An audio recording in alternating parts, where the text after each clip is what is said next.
климаттын өзгөрүшүнө эми биз Кудай пендеси да себепчибиз да. Ошон үчүн мына азыркы жашап аткан замандаштарыбызга ушуну жеткирейин деп аткан учурумда.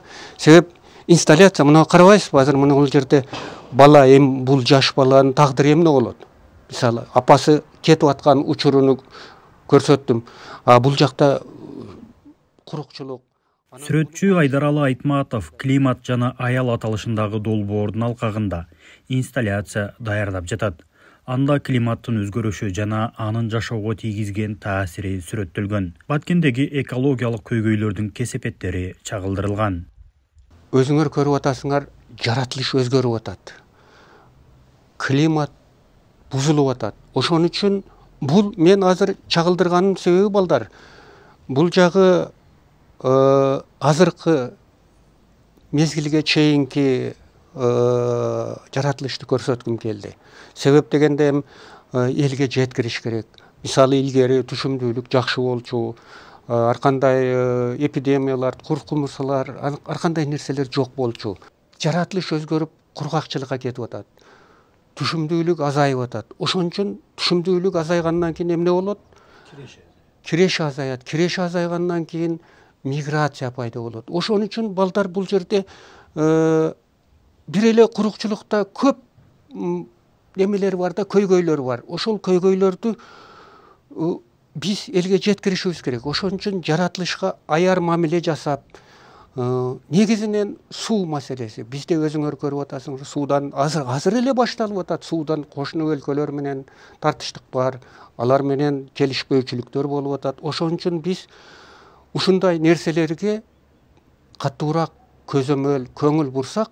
Сүрөттүн борборунда өрүк турат. Бир тарабы мөмө берип, аял жеп турган жашыл, берекелүү бөлүгү туруктуу жашоону символдосо, экинчи тарабы куурап, айланасы кургап калган. Жаратылыштын деградациясын жана суунун тартыштыгын чагылдырат. Аял поездге карай басып баратканы, миграциянын, анын натыйжасында балдар энелеринен ажырап жатканын көрсөтсөм дейт сүрөтчү. Балдар апасын узатып ыйлап турган көрүнүш бул үй бүлөлөрдүн ажырашуусунун символу.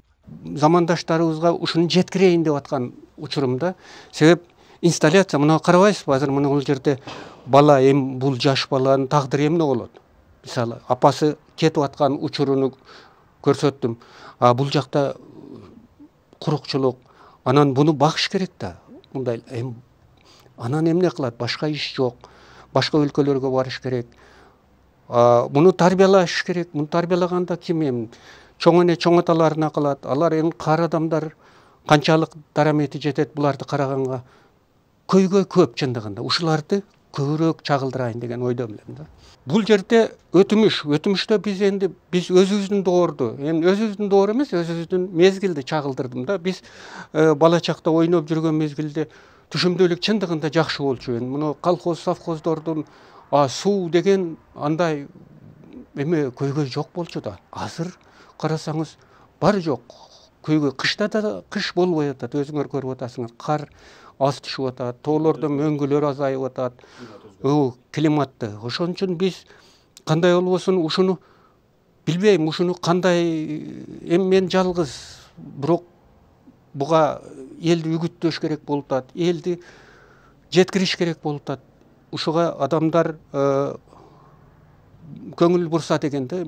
Барганда эле эс алганды барып атышат.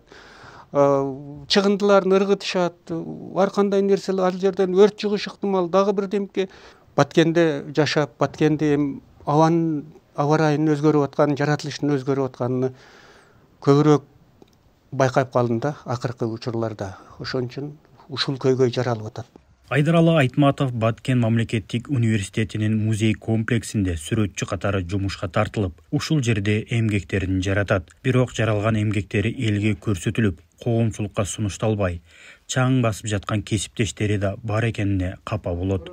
Мисалы, башка чет өлкөдөн, башка өлкөлөрдөн, дале болсо мына кошуну өлкөлөрдөн, Өзбекстан, Тажикстандан бирөө келип калса, музейиңерди көрөлүчү десе, эмнени көрсөтө алабыз?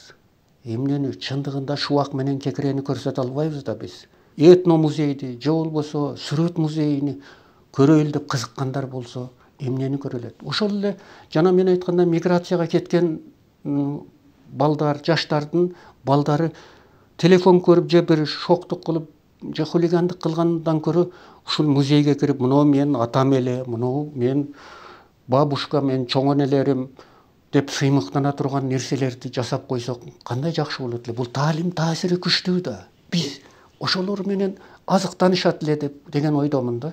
Ооба. Азыр мен чындыгында рахмат айтып атпаймынбы? Баткен университетиге рахмат. Аз да болсо менин сүрөттөрүмдү мен эле иштерим көрүнүп атат азырчы чындыгында. Менден башка дагы сүрөтчүлөр көп да. Алар эмне кылат? Алар бечаралар чындыгында да сүрөт көргөзмөсү болсо, бул эми мындай айтканда маданияттын мечити да. Маданияттын мечити. Балдарды сен тарбиялаганың үчүн канча акча аласың? Анын баасы жок да. Акча менен саналбайт да. Ошон үчүн балдарды биз областыбыздын аз да болсо ошо балдарды сүрөт менен кандайдыр бир аз болсо да салымыбызды кошуп тарбия берсек, бул бизден өткөн бактылуулук жок да. Айгүл Тоо тарыхый маданий музей комплексинде климат жана аял аталышындагы долбоор алкагында сүрөт көргөзмөсү уюштурулат деп күтүлүүдө. Баткендеги климаттык абалдын аялдарга таасири тууралуу эмгек жана аймактан активдүү кыз келиндердин аракетин баяндаган көргөзмө Борбор кала Бишкекте да көрсөтүү максаты бар. Стакана дайым ушундар эми чачылган эмеде болот.